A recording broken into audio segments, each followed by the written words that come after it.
The flames had already consumed half the barn when Clara Thompson burst through the wooden doors, her wedding dress smoking at the hem, and collided directly into the chest of a man who smelled like leather and sage. Frank Bennett had been racing toward the inferno, drawn by the screams and the orange glow that lit up the Arizona night sky like a second sunset. But he had not expected to catch an armful of terrified women dressed in cream-colored silk that was rapidly turning black with soot. She coughed violently against his shirt, her whole body shaking, and he wrapped his arms around her instinctively, pulling her away from the building as the roof began to groan and splinter.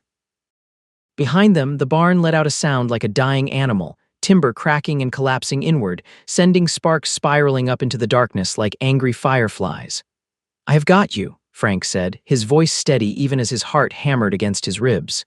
"You are safe now." Clara could not speak yet, could only grip the front of his shirt with fingers that had gone white at the knuckles. Her lungs burned, her eyes watered, and every breath tasted like ash and fear. She had thought she was going to die in that barn, trapped by flames that had erupted so suddenly she had barely understood what was happening before the smoke was choking her. One moment she had been standing at the makeshift altar, about to marry a man she had never met in person, and the next, the world had turned to heat and panic. Frank half carried, half guided her further from the blaze, past the cluster of people who had formed a desperate bucket brigade from the well, though everyone could see it was far too late to save the structure. He brought her to the water trough near the corral and helped her sit on the edge, then dipped his bandana into the cool water and pressed it gently to her face. The gesture was so tender, so unexpectedly kind, that Clara felt tears spring to her eyes that had nothing to do with the smoke. "Breathe slow," he instructed, crouching before her so their eyes were level. His were a startling shade of gray-blue, like storm clouds over the desert, and they searched her face with genuine concern. "In through your nose if you can, out through your mouth." She tried to follow his direction, though each breath still felt ragged and insufficient. Up close, even through her watering eyes, she could see he was perhaps 26 or 27, with sun-darkened skin and dark hair that fell across his forehead. There was a scar along his jawline, thin and white with age, and his hands on her face were calloused but remarkably gentle. The others, Clara managed to gasp out. Were there others inside? No one else, Frank assured her quickly. The guests were all outside when it started. You were the only one who did not make it out right away. Relief flooded through her, so intense it left her dizzy. She had heard screaming, had been certain that someone else was trapped, but perhaps it had only been the sound of her own voice, distorted by the roar of the flames. She looked past Frank's shoulder at the barn, which was now fully engulfed, collapsing in on itself in a spectacular display of destruction. Her wedding, her future. Everything she had traveled 2,000 miles to claim, gone in a matter of minutes. "My husband," she said suddenly, trying to stand. "Where is Henry? Is he hurt?" Frank's expression darkened slightly, but he kept his hands steady on her shoulders, keeping her seated. "Henry Colton is fine. He is over there, talking to the sheriff." Clara followed his gaze and saw a knot of men standing near the road, their faces illuminated by the firelight. She recognized Henry immediately, even though she had only met him in person 3 hours ago. He was a tall man with thinning brown hair and narrow shoulders, dressed in his best suit, and he was gesturing animatedly as he spoke. Even from this distance, she could see he looked more angry than concerned. "I should go to him," Clara said, though she made no move to rise. Something about Frank's presence felt like an anchor, solid and safe in a night that had turned chaotic. "You should stay here and catch your breath," Frank countered. "You nearly died. A few more minutes will not hurt anyone." He was right, of course. Her legs felt like water, and the world still had a strange, tilted quality to it, as though she were viewing everything through warped glass. She took the damp bandana from Frank's hand and held it to her face, breathing in the smell of clean water and cotton. Around them, the sounds of the dying fire filled the night, crackling wood, shouting voices, the nervous whinnying of horses being led to safety. "Thank you," Clara said finally, lowering the cloth to meet Frank's eyes again. "You saved my life." "I just happened to be in the right place," Frank replied, but there was a faint color rising in his cheeks that suggested her gratitude affected him. "Anyone would have done the same, but you did it," Clara insisted. "What is your name?" "Frank Bennett." I work the cattle ranch about 5 miles west of here. I was invited to the wedding because Henry and I do business sometimes. I am Clara Thompson, she said, then paused. Or I suppose I am still Clara Thompson. The ceremony never finished. An awkward silence fell between them at that, both of them acutely aware of the strangeness of the situation. Clara had come to Tombstone, Arizona as a mail-order bride, responding to Henry Colton's advertisement in a Philadelphia newspaper. She had exchanged letters with him for 6 months, carefully constructing an image of him from his words kind, hardworking, looking for a good woman to help him build a life. In person, Henry had been polite but distant, and Clara had felt a creeping unease from the moment he had met her at the stagecoach station. Still, she had come all this way, had burned all her bridges in Philadelphia, had nowhere else to go. The wedding was supposed to be her new beginning. Now, looking at the smoldering ruins of the barn where that wedding was to have taken place, Clara felt unmoored, uncertain of what came next. Clara. A sharp voice cut through her thoughts, and she looked up to see Henry striding toward them, his face flushed and his eyes hard. There you are. I have been looking everywhere for you. Frank stood smoothly, putting himself slightly between Clara and Henry in a way that might have been accidental but felt deliberate. She nearly died in that fire, he said evenly. She needs a doctor to look at her. I can see she is fine, Henry snapped, barely glancing at Clara. The sheriff wants to ask her some questions about how the fire started. Clara felt Frank stiffen beside her. Are you suggesting she had something to do with it? I am not suggesting anything. But she was the last one in the barn, and the fire started right where she was standing. Henry's tone was cold, businesslike, as though he were discussing a broken fence or a lame horse rather than the woman he had been about to marry. That is ridiculous, Frank said, his voice dropping to something dangerous. She was the one who nearly died. If she had started the fire, why would she have stayed inside? I do not know. Maybe she panicked. Maybe it was an accident.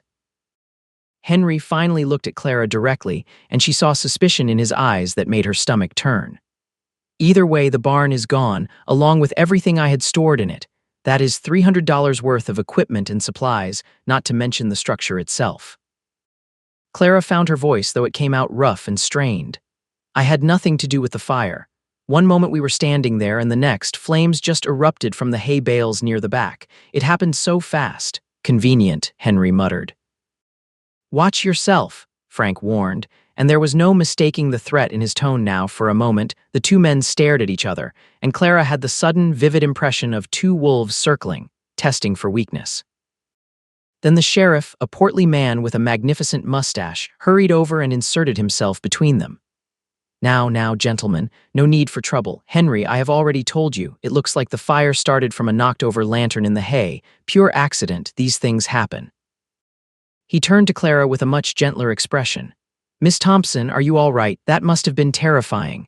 I am fine, thank you, Clara managed, though she was still trembling. Good. Well, I think the best thing is for everyone to go home and get some rest. Nothing more can be done here tonight. The sheriff clapped Henry on the shoulder. Sorry about your barn, Henry. Insurance should cover some of it. Henry's jaw worked silently for a moment, and Clara could see him struggling to contain his anger. Finally, he nodded curtly. Clara, get your things. We are leaving. Where are her things? Frank asked. At my house, where she was supposed to be going as my wife after the ceremony. Henry's emphasis on the last word was pointed. Clara felt trapped suddenly, caught between two men she barely knew in a town that was still unfamiliar with no clear path forward. She was not married to Henry, but she had nowhere else to go. All her possessions were indeed at his house, brought there earlier in the day by Henry's housekeeper.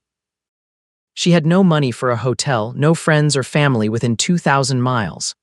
I will take you, Frank said quietly, speaking only to Clara, to wherever you need to go. She is going with me, Henry interjected. She may not be my wife yet, but we had an agreement. Agreements can be changed, Frank said. The sheriff held up both hands. Gentlemen, please, Miss Thompson can make her own decisions. She is not property to be fought over. He looked at Clara. What would you like to do, miss? All eyes turned to her, and Clara felt the weight of the moment pressing down on her shoulders. She looked at Henry, who stood rigid with barely contained frustration, his eyes still holding that edge of suspicion and resentment.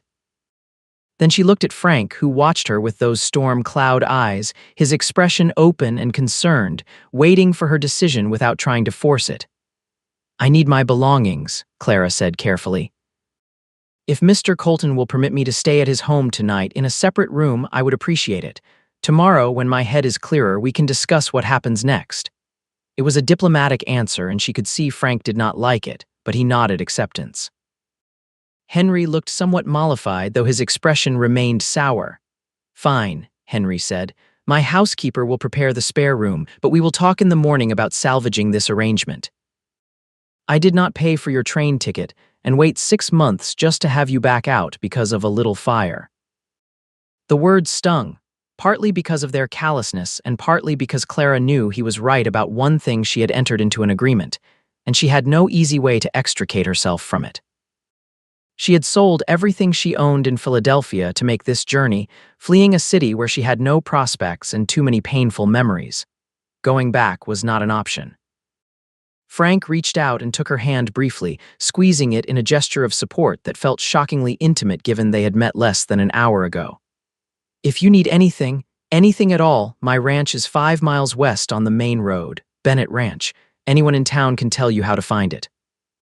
"Thank you," Clara whispered, and she meant it with every fiber of her being. Henry made an impatient sound and turned on his heel, clearly expecting Clara to follow. She did, though she looked back once at Frank, who stood watching her go with his hands shoved in his pockets and an unreadable expression on his face.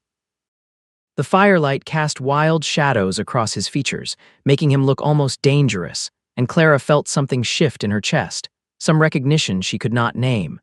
The walk to Henry's house took 15 minutes, and he did not speak a single word to her the entire way. His home turned out to be a modest wooden structure on the edge of town, with a small porch and shuttered windows. Inside, it was clean but sparse, furnished with the bare necessities and nothing more. The housekeeper, a stern-faced woman named Mrs. Garrett, showed Clara to the spare room without comment, though her eyes were sharp and assessing. Left alone, Clara sat on the edge of the narrow bed and looked down at herself. Her wedding dress was ruined, stained with soot and torn at the hem. Her hands were shaking again, the adrenaline that had carried her through the last hour finally draining away, leaving her hollow and exhausted. She thought about the fire, about those terrifying moments when she had been certain she would not escape, when the smoke had been so thick she could not see the door. She thought about Frank's arms around her, steady and strong, and his voice telling her she was safe. She barely knew him. She had no right to feel anything about him at all, and yet, Clara lay back on the bed without bothering to undress and stared at the ceiling, wondering what on earth she was going to do. Sleep did not come for a long time, and when it did, she dreamed of fire and gray-blue eyes. Morning arrived with harsh sunlight streaming through the window and the smell of coffee drifting up from the kitchen. Clara woke disoriented, her throat raw and her head aching, and for a confused moment she could not remember where she was. Then it all came back in a rush: the fire, Frank, Henry's cold suspicion. She groaned and sat up, running her hands through her tangled hair. Someone had left a basin of water and a clean towel on the dresser, and Clara used them gratefully, scrubbing away the worst of the soot from her face and hands. She had no clean clothes except what was in her trunk, which she found tucked in the corner of the room. She pulled out a simple blue cotton dress and changed into it, leaving the ruined wedding gown in a heap on the floor.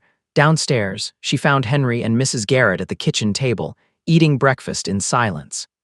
Henry looked up when she entered, his expression unreadable. "Sit," he said, gesturing to an empty chair. "We need to talk." Clara sat, and Mrs. Garrett wordlessly placed a plate of eggs and bacon in front of her, along with a cup of coffee. She was not particularly hungry, but she ate anyway, needing something to do with her hands. "I have been thinking about our situation," Henry began without preamble. "The fire was unfortunate, but it does not change the basic facts. You came here to marry me, and I still need a wife. The way I see it, we can proceed with a simple ceremony at the courthouse this afternoon, and we can move forward as planned." Clara set down her fork carefully. "Henry, I nearly died last night, and your first concern was about your barn and your equipment. You barely asked if I was all right." "You are clearly all right," Henry said impatiently. "I can see that with my own eyes. What good would it have done to stand around wringing my hands? I am a practical man, Clara. That is what I told you in my letters. I need a practical wife. Practical is one thing, compassionate is another. Henry's expression hardened. I suppose Frank Bennett was compassionate enough for you. The accusation hung in the air between them, ugly and pointed. Clara felt her temper flare, the first real anger cutting through her exhaustion and confusion. He pulled me out of a burning building and made sure I was not injured. Yes, he was compassionate. That is what decent people do. Decent people do not make eyes at other men's intended brides. We are not married, Henry. The ceremony never happened, and I have not made eyes at anyone. Even as she said it, Clara knew it was not entirely true, and the guilt must have shown on her face because Henry's expression turned triumphant. I knew it. You met him for 5 minutes, and you are already imagining yourself on his ranch instead of here with me. That is not fair. What is not fair is that I invested time and money into bringing you here, and now you want to back out because some cowboy played hero. Henry leaned forward, his voice dropping. Let me make something clear, Clara. You have no money, no family here, and nowhere to go. You need me, whether you want to admit it or not. So you can marry me this afternoon and have a home and security, or you can chase after Frank Bennett and see where that gets you. Which do you think is the smarter choice? He was right, and they both knew it. Clara had arrived in Tombstone with less than $10 to her name and no prospects beyond becoming Henry's wife. She could not afford a return ticket to Philadelphia, even if she wanted to go back, which she did not. The life she had left behind had been one of genteel poverty, living with a distant cousin who resented her presence and made sure Clara knew she was a burden. The promise of a fresh start, of a home of her own, had been irresistible. But sitting across from Henry now, seeing the calculating coldness in his eyes, Clara felt a deep sense of wrongness settle in her bones. This man did not love her. He might not even like her very much. He wanted a wife the way he might want a new plow or a sturdy horse, something useful to help him run his household and his business. There would be no warmth, no partnership, no joy. I need time to think, Clara said finally. You have until this afternoon, Henry replied. After that, I am withdrawing my offer. I will not sit around waiting while you daydream about other options. Clara pushed back from the table, her breakfast barely touched. Then I suppose I have some thinking to do. She left the kitchen and walked out onto the porch, breathing in the morning air. Tombstone was coming to life around her shopkeepers, opening their doors, horses and wagons moving along the main street, the sound of hammering from somewhere nearby. It was a rough town, still young and finding its footing, but there was an energy to it that Clara found appealing. Or she would have under different circumstances. You all right, dear? Mrs. Garrett had followed her outside, wiping her hands on her apron. Up close, the housekeeper's stern face softened slightly into something more sympathetic. Honestly, I do not know, Clara admitted. Henry is not a bad man, Mrs. Garrett said carefully, but he is not an easy one either. His first wife died 3 years ago, fever took her, and he has not been the same since. I think he loved her very much, though he never showed it much even then. Now he just wants things to run smooth and efficient like a business. That is no way to live a marriage. No, it is not, Mrs. Garrett agreed, but it is what he is offering. You should know that before you decide. Clara nodded slowly. Thank you for your honesty. For what it is worth, that Bennett boy has a good reputation. His father built that ranch from nothing, and Frank has kept it running well since the old man passed. He is fair with his workers, pays his debts, and I have never heard a bad word about his character. Mrs. Garrett gave Clara a shrewd look. Of course, a good reputation does not put food on the table if you have got no formal arrangement with him. I know, Clara said softly. Mrs. Garrett patted her shoulder and went back inside, leaving Clara alone with her thoughts. She stood on the porch for a long time, watching the town go about its business, trying to sort through the tangle of emotions and practical concerns warring in her head. The sun climbed higher, the morning heat building, and still she had no clear answer. She was still standing there when a familiar figure on horseback rode up the street and stopped in front of the house. Frank swung down from his saddle with easy grace and tied his horse to the post, then looked up at Clara with that same open, concerned expression he had worn the night before. Morning, he said, removing his hat. I wanted to check on you, make sure you were all right. That is kind of you, Clara replied, and she found herself smiling despite everything. There was something about Frank's presence that made her feel lighter, less trapped. How are you feeling? Any trouble breathing? My throat is sore, but otherwise I am fine. She hesitated, then added, Henry wants to marry me this afternoon at the courthouse. Frank's expression did not change, but something shifted in his eyes, something that looked like disappointment mixed with resignation. Is that what you want? I do not know what I want, Clara said honestly. I came here for a fresh start, for a chance at a better life. Henry offered that in his letters, but the reality is not what I expected. It rarely is, Frank said quietly.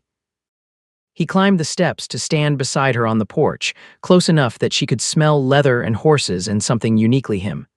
Can I be honest with you, Clara? Please. I have not been able to stop thinking about you since last night. I know that is forward of me to say, and I know you have got an arrangement with Henry, and I have got no right to interfere. But if you marry him this afternoon, I will always wonder what might have happened if I had just said something. He turned to face her fully, his gray-blue eyes intense. I am not a rich man. My ranch does well enough, but it is hard work and long days. I cannot offer you an easy life, but I can offer you honesty and respect, and I think, given time, maybe something more. Clara's heart was hammering so hard she was certain he could hear it. You barely know me. I know enough. I know you are brave because you did not panic in that fire. I know you are kind because your first thought when you got out was whether anyone else was hurt. I know you are smart because you are not just jumping into a marriage that does not feel right, even though it would be the easy choice. He took a small step closer. And I know that when I held you last night, it felt more right than anything has felt in a very long time. Frank, Clara breathed, and she did not know if it was a protest or a plea. I am not asking you to decide right now, Frank said. I am just asking you to give me a chance. Come out to the ranch, see what I can offer you, and then make your choice. If you still want to marry Henry after that, I will step aside and never bother you again, but at least you will know all your options. It was madness. Clara had known this man for less than a day. She should have been telling him no, should have been gently but firmly sending him away and proceeding with the practical, sensible plan to marry Henry. That was the smart thing to do, the safe thing. But when she looked at Frank, at the hope and vulnerability in his face, she did not feel smart or safe. She felt alive in a way she had not felt in years, maybe ever. She felt like something important was happening, like the universe was offering her a choice that mattered. All right, Clara said and watched his face light up. I will come see your ranch, but I need to tell Henry first. Of course, Frank agreed quickly. I will wait here. Clara went back inside, her heart racing, and found Henry in his study going over ledgers. He looked up when she entered, his expression expectant. I have made my decision, Clara said, standing straight and meeting his gaze directly. I am not going to marry you, Henry. I am sorry for the inconvenience and for any expense you incurred, but I cannot commit to a marriage without respect and affection. Henry's face flushed dark red. This is about Frank Bennett. This is about me, Clara corrected. About what kind of life I want to live. You deserve someone who can be practical and efficient for you, someone who will not expect warmth or romance. But that is not me. You are making a mistake, Henry said coldly. You will regret this. Maybe, Clara acknowledged, but it will be my mistake to make. She turned and walked out before he could say anything else, before her courage could fail. She collected her trunk from the spare room, managing to drag it down the stairs through sheer determination, and emerged onto the porch where Frank was waiting. He took the trunk from her immediately, lifting it with ease. Ready? He asked. I am terrified, Clara admitted. But yes, I am ready. Frank secured her trunk to his horse, then helped Clara up into the saddle before mounting behind her. His arms came around her to hold the reins solid and warm, and Clara let herself lean back against his chest just a little. He made a clicking sound to the horse, and they started down the street at an easy walk. People stared as they passed, and Clara knew the gossip would be all over town by evening. The mail-order bride who had abandoned Henry Colton for Frank Bennett within 24 hours of arriving. She should have been mortified, should have been worried about her reputation. Instead, she felt something very much like relief. The ride out to Bennett Ranch took nearly an hour, and Frank kept up a steady stream of conversation, pointing out landmarks and telling her about the area. He spoke about his cattle, about the seasonal rhythms of ranch work, about his plans for expanding the herd. He spoke about his father, who had died 4 years ago, and his mother, who had passed when he was young. He spoke about the challenges of running a ranch alone, about how much help it required, and how hard it was to find good, reliable workers. Clara listened, asking questions, and gradually the tight knot of anxiety in her chest began to loosen. Frank spoke to her like an equal, like her opinions mattered, and there was none of the calculating assessment that had characterized every interaction with Henry. This felt like the beginning of a genuine friendship, and underneath that something else, something warm and promising. Bennett Ranch appeared as they crested a low rise, a sprawling collection of buildings centered around a sturdy ranch house, with corrals and barns spreading out in organized clusters. It was not elegant, but it was well maintained, and Clara could see evidence of prosperity in the healthy-looking cattle grazing in the near pastures and the good repair of the structures. "It is not much," Frank said, sounding suddenly nervous, "but it is home." "It looks wonderful," Clara said honestly. He helped her down from the horse, his hands lingering at her waist just a moment longer than necessary, and then showed her inside. The house was spacious, with a large central room that served as kitchen and living area, 2 bedrooms off to the sides, and a loft space above. It was furnished simply but comfortably, with sturdy furniture and colorful woven rugs on the floor. Everything was clean, if a bit dusty, and Clara could see the bones of a real home here. "I know it needs a woman's touch," Frank said, watching her look around. "I do my best, but I am not much for decoration or fussy details." "It has good bones," Clara said. "That is what matters." Frank showed her the rest of the house, including the spare bedroom, which he was careful to point out. "You would stay here if you decided to give this a real chance. I would not expect anything from you, Clara, not until we both felt ready, not until it was right." The thoughtfulness of the gesture, the respect it showed, made Clara's throat tight with emotion. "Thank you," she managed. They spent the rest of the day together, and Frank showed her around the ranch, introducing her to his 3 ranch hands, a grizzled older man named Pete, and 2 younger men, brothers named Sam and Jake. All 3 tipped their hats to her respectfully, and she caught Pete giving Frank an approving nod when he thought they were not looking. Frank showed her the cattle, the vegetable garden that was struggling from neglect, the chicken coop that needed repairs. He was honest about the work, about the early mornings and the long days, about the way droughts and disease and market prices could make or break a season. But he was also clearly proud of what he had built, and Clara found his enthusiasm infectious. As the sun began to set, painting the sky in shades of orange and pink, they sat on the porch of the ranch house and Frank made them coffee in a battered pot. They drank in companionable silence for a while, watching the last light fade from the sky. "Can I ask you something?" Frank said eventually, "Of course." "Why did you come west? What were you running from?" Clara considered deflecting, then decided he deserved honesty. "I was not running so much as escaping. My parents died when I was 19, and I had to go live with my mother's cousin in Philadelphia. She took me in out of duty, not love, and she made sure I knew it every day. I tried to find work, but there was not much available for a woman with no special skills. I was being courted by a man who was twice my age and had already buried 2 wives, and my cousin was pressuring me to accept his proposal because she wanted me out of her house." Clara took a sip of coffee. "When I saw Henry's advertisement, it felt like a lifeline. A chance to start over, to build something of my own." "I am sorry," Frank said quietly. "That must have been hard." "It was lonely more than anything else," Clara admitted. "I felt like I did not matter to anyone, like I was just taking up space in the world." Frank set down his coffee cup and turned to face her fully. "You matter, Clara. I have known you less than a day, and I can already tell you that you matter a great deal." The sincerity in his voice made her breath catch. "How can you possibly know that?" "Because of the way you have looked at everything today. Not with judgment, but with possibility. Because you ask thoughtful questions and you listen to the answers. Because you laugh at my bad jokes and you are not afraid to tell me when you disagree with something I have said." He reached out and took her hand, his thumb brushing across her knuckles. "Because when I look at you, I see someone worth knowing, worth cherishing." Clara felt tears spring to her eyes, unexpected and overwhelming. No one had ever spoken to her like that, had ever made her feel seen in quite that way. "Frank, I do not want to rush into anything. I just walked away from one near marriage. I need time to be sure." "I know," Frank said. and I am not asking you to marry me tomorrow. I am just asking you to stay to give us a chance to see what this could be.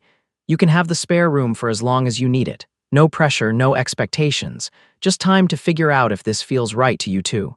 It was more than Clara had dared to hope for. A place to stay, a chance to breathe and think, and the company of a man who made her feel safe and valued. All right, she said. I will stay, for a little while at least. Frank's smile was like sunrise, bright and warm and full of promise. That is all I ask. That night, Clara lay in the spare bedroom and listened to the unfamiliar sounds of the ranch cattle lowing in the distance, the creak of wood settling, the whisper of wind across the plains. She was acutely aware of Frank in the next room, separated from her by only a thin wall. But instead of feeling uncomfortable or threatened, she felt strangely peaceful. For the first time since leaving Philadelphia, she felt like she had made the right choice. The days that followed developed into a rhythm that felt natural and right. Clara woke early, as Frank did, and they would have breakfast together before he headed out to work. She spent her days making improvements to the house, mending curtains, scrubbing floors, organizing the kitchen. She tended the struggling vegetable garden, coaxing life back into neglected plants. She repaired the chicken coop and was rewarded with fresh eggs. She cooked meals that filled the house with good smells, and Frank always thanked her like she had given him something precious. In the evenings, they would sit on the porch and talk. Frank told her stories about growing up on the ranch, about his father's stern but fair guidance, about learning to ride and rope and brand.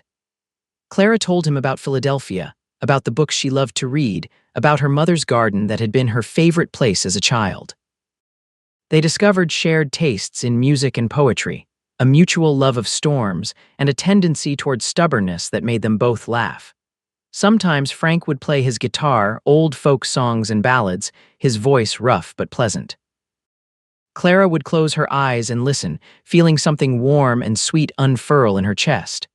Sometimes they would sit in comfortable silence, just being near each other, and that felt perfect too. Pete and the brothers warmed to Clara quickly, especially after she started bringing fresh baked bread and cookies out to them when they were working near the house. They treated her with respectful courtesy, and she heard Pete tell Frank one evening that he had made a good choice, though they both pretended not to see her listening from the kitchen window. 2 weeks after Clara's arrival, Tombstone held a town social, and Frank asked if she would like to go with him. Clara agreed, though she felt nervous about facing the townspeople after the scandal of abandoning Henry. Frank seemed to sense her anxiety and squeezed her hand as they rode into town. The social was held in the church hall, with tables laden with food and a small group of musicians providing entertainment. Clara felt the stares as she and Frank entered, saw the whispers behind raised hands, but Frank kept his arm firmly around her waist and introduced her to people with quiet pride. Gradually, the stares became less hostile and more curious, and a few of the braver women approached to welcome her. I heard you were staying out at Bennett Ranch, one woman said, a pretty brunette named Sarah who ran the general store with her husband. How are you finding it? It is lovely, Clara said honestly, quite different from Philadelphia, but in a good way. Frank is a good man, Sarah said, lowering her voice. Better than some I could mention. You made the right choice. The validation from a stranger who owed her nothing made Clara feel infinitely better. As the evening progressed, she relaxed, even agreeing to dance with Frank when the music turned lively. He was not a particularly skilled dancer, but he was enthusiastic, and he made her laugh when he fumbled the steps. They whirled around the floor and Clara felt eyes on them, but for once she did not care. Let them talk. Let them gossip. This felt right in a way nothing else had. They were taking a break, drinking punch and catching their breath when Henry appeared at Clara's elbow. She had not seen him arrive, and his sudden presence made her tense. Clara, Henry said, his tone neutral. Frank? Henry, Frank replied, equally neutral, but Clara felt him shift slightly closer to her. I wanted to apologize, Henry said, and he seemed to mean it. For the things I said when you left. You were right. I was thinking more about my barn than about your well-being, and that was wrong of me. Clara blinked in surprise. Thank you, I appreciate that. I also wanted to say that I have found someone else, another woman from Tucson. We have been corresponding, and she will be arriving next month. Henry glanced between them. I hope there are no hard feelings. None at all, Clara said, meaning it. I hope you will be very happy together. Henry nodded, looking relieved, and moved away into the crowd. Frank let out a breath and grinned at Clara. Well, that went better than expected. Much better, Clara agreed, feeling another weight lift from her shoulders. As the weeks turned into months, Clara found herself settling into life at the ranch in ways she had never imagined possible. The work was hard, but it was satisfying, and she loved seeing the tangible results of her efforts: the garden flourishing, the house clean and comfortable, the meals that brought genuine pleasure to Frank and the ranch hands. She learned to ride, with Frank as her patient teacher, and discovered she had a natural affinity for it. She learned to handle the chickens and even helped with the cattle when extra hands were needed. But more than the work, it was her deepening connection with Frank that made each day feel full and meaningful. He was everything Henry had not been: warm, attentive, genuinely interested in her thoughts and feelings. He made her laugh with his dry humor and touched her with his unexpected moments of tenderness. He brought her wildflowers he found on his rides and listened with genuine interest when she talked about the books she had brought with her from Philadelphia. Slowly, carefully, they grew closer. A touch on the hand became holding hands. Sitting near each other became sitting with her head on his shoulder. Good-night wishes became lingering at bedroom doors, neither quite willing to part. The attraction between them was undeniable, but Frank never pushed, never demanded. He let Clara set the pace, and she loved him for it. 4 months after arriving at Bennett Ranch on a warm evening in late summer, Clara finally admitted to herself what she had known for weeks: she was in love with Frank Bennett. Completely, irrevocably in love. The realization did not frighten her as she thought it might. Instead, it felt like coming home. That night, as they sat on the porch watching the stars emerge, Clara turned to Frank and said, "I want to marry you." Frank went very still, his eyes searching her face in the dim light. "Are you sure?" "I have never been more sure of anything in my life," Clara said. "I love you, Frank. I think I have loved you since the night you pulled me out of that fire, but I needed time to be certain, and now I am." Frank's smile was radiant, and he cupped her face in his hands with a gentleness that made her heart ache. "I love you too, Clara. I have loved you from the moment you looked up at me with soot on your face and fear in your eyes, and you still found the strength to thank me. You are the strongest, kindest, most remarkable woman I have ever known." He kissed her then, soft and sweet and full of promise, and Clara melted into him, wrapping her arms around his neck.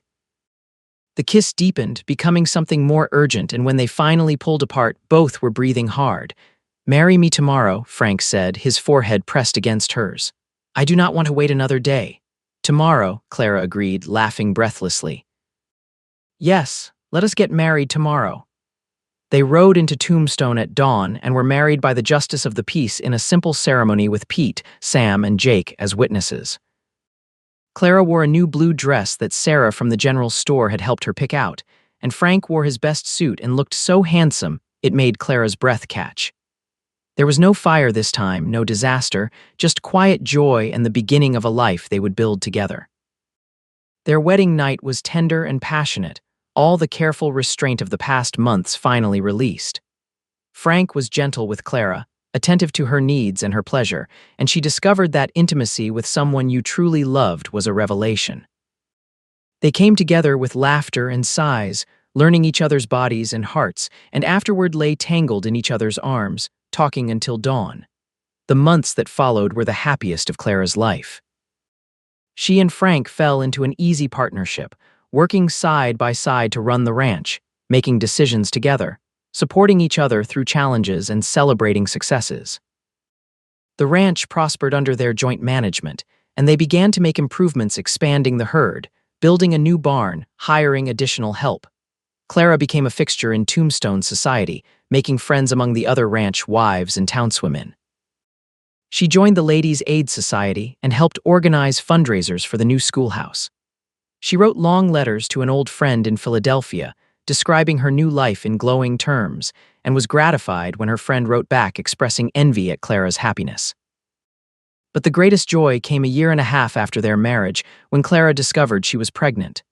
She told Frank over breakfast one morning, simply and directly, and watched his face transform with wonder and delight. "A baby," he said, his voice hushed with awe. "We are going to have a baby." "We are," Clara confirmed, laughing at his expression. Frank came around the table and pulled her into his arms, holding her like she was something infinitely precious. "I love you," he murmured into her hair. "I love you so much, Clara." "I love you too," she whispered back. "So much." The pregnancy was not easy. Clara suffered from terrible morning sickness in the early months, and Frank hovered anxiously, making her tea and fetching whatever food she thought she might be able to keep down. As she grew larger, the summer heat became oppressive, and there were days when she could do little but sit in the shade and try to stay cool. But through it all, Frank was there, supportive and loving, and Clara never once regretted her decision to stay. Their son was born on a crisp October morning, after a long labor that had Frank pacing the floor like a caged animal while the midwife and Sarah attended to Clara. When he finally heard the baby's cry, he burst into the bedroom, his face white with anxiety. "Is she all right?" "Is the baby all right? We are both fine," Clara said, exhausted but radiant, holding their son against her chest. "Come meet your son." Frank approached slowly, as if afraid he might break something, and looked down at the tiny, red-faced baby with an expression of such profound love that Clara felt tears spring to her eyes. "He is perfect," Frank breathed. "Absolutely perfect." They named him Thomas after Frank's father, and he became the center of their world. Frank was a devoted father, rising in the night to help with feedings, changing diapers without complaint, spending hours just watching Thomas sleep. Clara would often find them together, Frank talking to Thomas in a low, soothing voice about the ranch and the cattle and all the things he would teach his son when he was older. Life settled into a new rhythm, busier and more chaotic but infinitely richer. Thomas grew from a tiny, helpless infant into a chubby, laughing baby who clearly adored his parents. The ranch continued to prosper, and Frank and Clara began talking about building a larger house, something they could raise a family in. "How many children do you want?" Frank asked one evening as they sat on the porch watching Thomas play with a wooden horse Frank had carved for him. "At least 2 more, Clara said. "I do not want Thomas to be an only child. Siblings are important." "I agree," Frank said, pulling her close. "A house full of children sounds perfect to me." 2 years later, their second son, William, was born, and 2 years after that, their daughter, Grace. The house Frank built to accommodate their growing family was a sprawling, 2-story structure with a wide porch and room for everyone. Clara filled it with warmth and laughter, with home-cooked meals and bedtime stories and traditions that became the foundation of their family life. Thomas grew into a serious, thoughtful boy who loved the ranch and followed his father everywhere. William was more adventurous, always getting into mischief and making everyone laugh. Grace was sweet and curious, with her mother's dark hair and her father's gray-blue eyes, and both her parents and brothers were utterly devoted to her. The years passed, marked by the changing seasons and the milestones of their children's lives. First words and first steps, first days at the new schoolhouse, first rides on their own horses. There were challenges too, a particularly brutal winter that killed part of the herd, a drought that tested everyone's resilience, illnesses and injuries, and the inevitable heartaches that came with life. But through it all, Frank and Clara faced everything together, their love deepening with each passing year. On their 10th wedding anniversary, Frank took Clara back to the spot where he had first pulled her from the burning barn. The old foundation was still visible, now overgrown with grass and wildflowers, a faint scar on the landscape. "Do you ever regret it?" Frank asked, holding her hand. "Staying with me instead of marrying Henry?" Clara looked at him in genuine surprise. "Not for a single second." "That fire was the best thing that ever happened to me, Frank. It brought me to you." "I think about that night sometimes," Frank admitted. "How close I came to never knowing you, if I had arrived a minute later, if you had not made it out, if you had decided to marry Henry anyway." He shook his head. "I thank God every day that things worked out the way they did." "I wrapped myself in your arms that night," Clara said softly, "and you wrapped me in your word. You promised me safety and respect and time, and you kept every single promise. You gave me everything I ever wanted and things I did not even know I needed." Frank pulled her close and kissed her, deep and sweet, and Clara felt the same flutter in her stomach that she had felt that first night, that first kiss. Some things never changed, never faded. Some loves only grew stronger with time. They walked back to their home together, hand in hand, and found their children playing in the yard, Thomas teaching William how to rope a fence post, Grace sitting in the grass making chains from dandelions. The ranch sprawled around them, prosperous and well-maintained, a testament to years of hard work and shared dreams. The sun was setting, painting the sky in shades of orange and pink, just like it had that first evening Clara had spent at the ranch. "This is everything I ever wanted," Clara said, watching her family with tears in her eyes. "This life, this place, everything." "Me too," Frank said, his arm around her waist. "Me too." As twilight deepened and the first stars appeared, they called their children inside for dinner. The house glowed with warm light, and laughter spilled out through the open windows. Inside, they would sit around the table Frank had built with his own hands, in the house they had filled with love, and they would share a meal and stories of their day. Later, after the children were in bed, Frank and Clara would sit on the porch as they always did, talking quietly or simply enjoying the peace of the evening. They would watch the stars and listen to the night sounds of the ranch, and they would hold hands like they had held hands that very first evening when everything was new and uncertain and full of possibility.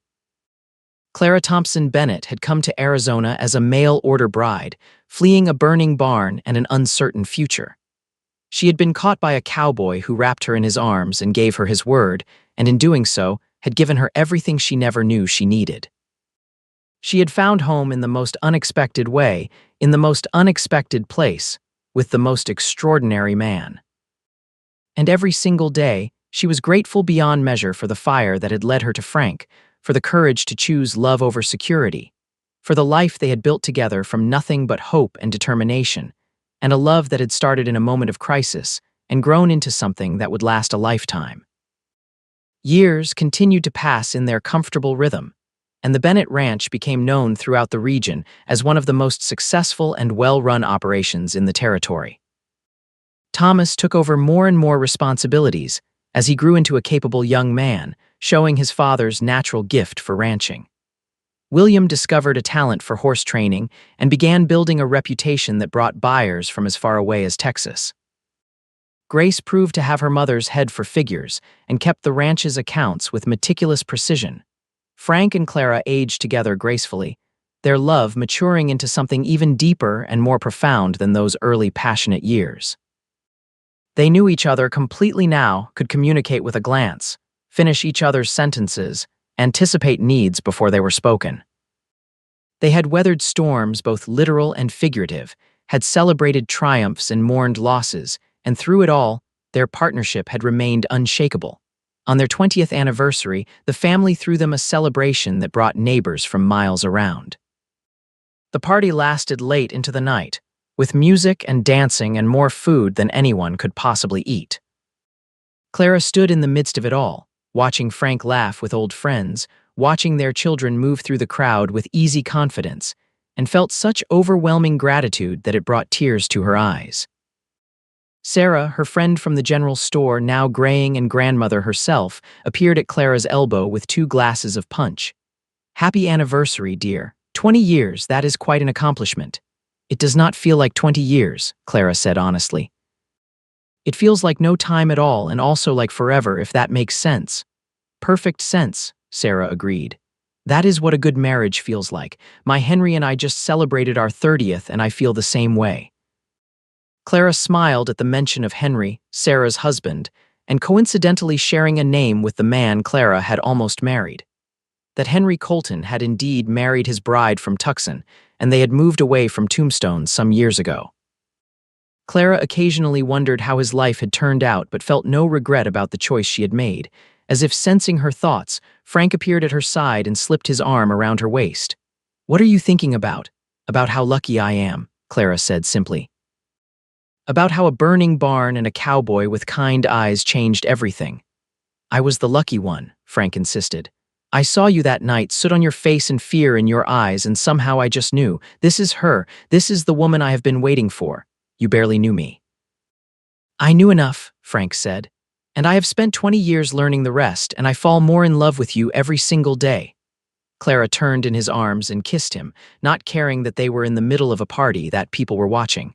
Some things were more important than propriety. Some loves demanded to be celebrated. The music started up again, and Frank led Clara onto the makeshift dance floor they had set up in the yard.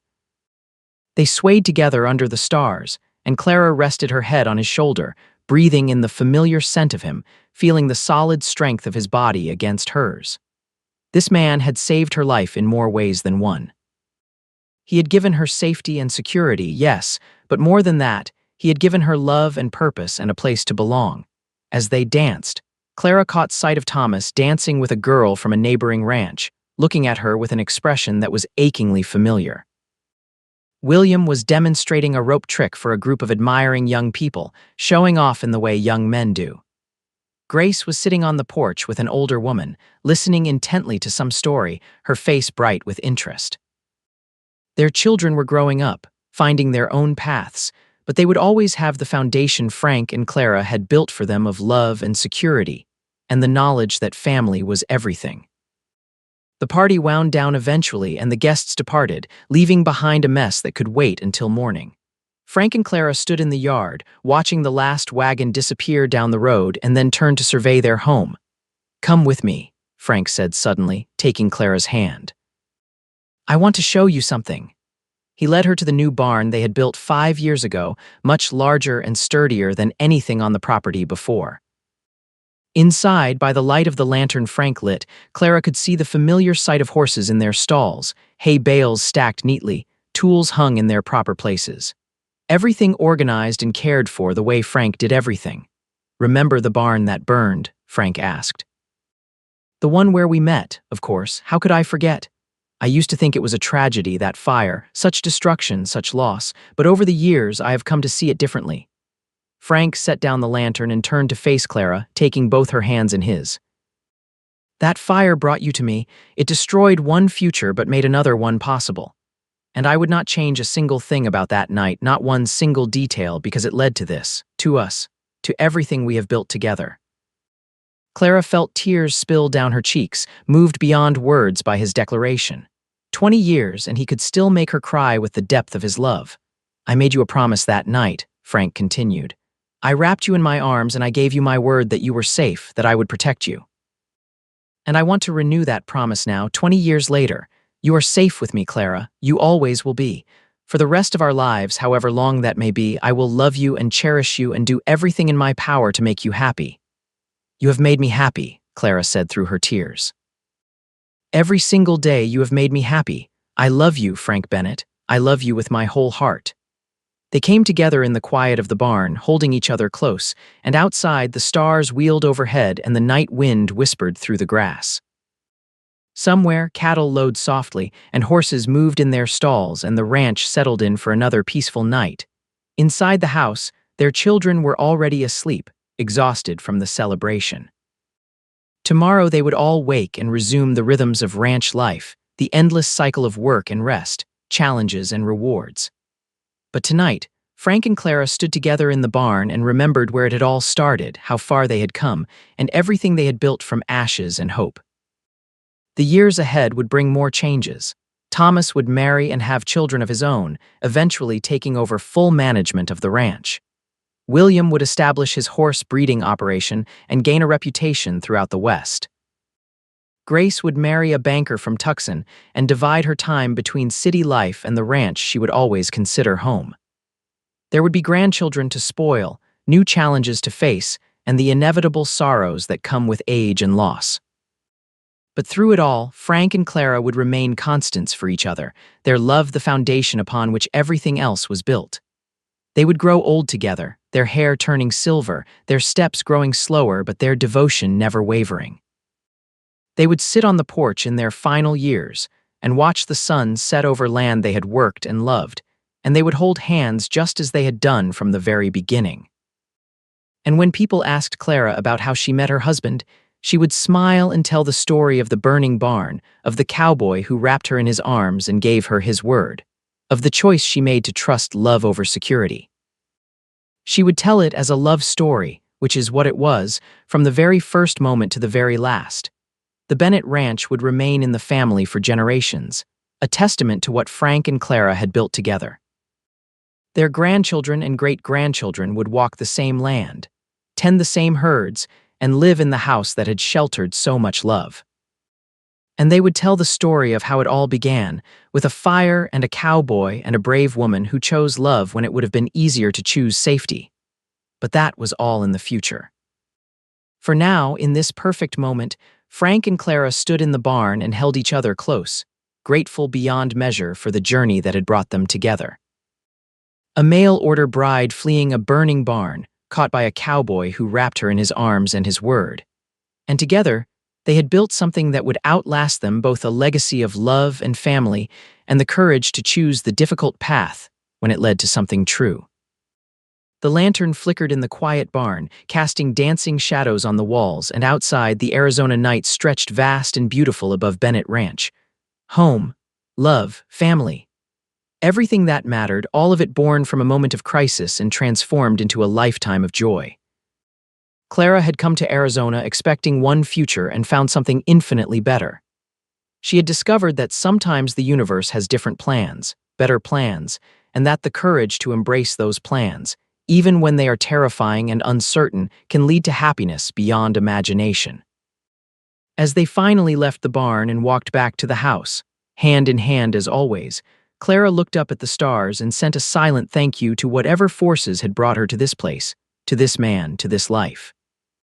Then she followed Frank inside, closing the door behind them, ready for whatever adventures tomorrow might bring, secure in the knowledge that they would face them together, as they had faced everything for the past 20 years and would continue to face everything for all the years to come. The story of Frank and Clara Bennett was one of love conquering fear, of trust rewarded, of promises kept. It was a story of a burning barn and a cowboy with kind eyes and a woman brave enough to choose her heart over her head. And it was a story with the best possible ending, two people who found each other against all odds and built a life together that was richer and fuller and more joyful than either could have imagined. In the house, the children slept peacefully in their beds, the ranch animals settled for the night, and the land stretched away in all directions, solid and enduring. Frank and Clara climbed the stairs to their bedroom, still holding hands, still as connected as they had been that very first night when he had pulled her from the flames and promised her safety. They prepared for bed in the comfortable silence of long marriage, moving around each other with practiced ease. When they finally lay down together, Frank pulled Clara close against him, her back to his chest, his arm around her waist, their fingers intertwined. "Thank you," Clara whispered into the darkness. "For what? For 20 years, for everything, for being you." "Thank you for saying yes," Frank replied, pressing a kiss to her hair. "For staying when you could have left, for building this life with me." "I would do it again in a heartbeat," Clara said, and meant it with every fiber of her being. "So would I," Frank agreed. "Every single day I would choose you." They fell asleep like that, wrapped around each other, two people who had found their perfect match in the most imperfect of circumstances. And in the morning, they would wake and begin another day, another chapter in their ongoing story, secure in the knowledge that whatever came, they would face it together. The burning barn was long gone, consumed by flames and time and transformation. But what it had created, the love between Frank and Clara Bennett, would endure for a lifetime and beyond, a testament to the power of courage and kindness, and the willingness to take a chance on love when it appears in the most unexpected of forms. This was their happily ever after, hard-won and deeply cherished, built on the foundation of that single moment when a cowboy wrapped a frightened bride in his arms and gave her his word. Everything that followed the ranch, the children, the decades of love and partnership, was simply the fulfillment of that initial promise, made in the glow of a burning barn on a warm Arizona night. And as the years stretched on and their story became part of Bennett family legend, one thing remained constant and true. Frank Bennett had promised Clara safety and love, and he had kept that promise every single day of their lives together. His word, given freely in a moment of crisis, had become the cornerstone of something beautiful and lasting and entirely real. Their love story, which began in fire and fear, had transformed into something that warmed and illuminated everything it touched. And that, in the end, was the best possible magic, not fairy tale perfection, but something far better. Real love built day by day, choice by choice, promise by promise, until it became something unshakable and eternal. Frank and Clara Bennett had found their forever in each other, and that forever lasted a lifetime, rich and full and exactly right. The burning barn had been a beginning, not an ending, and what grew from those ashes was a love story worthy of the ages, simple, profound, and absolutely true.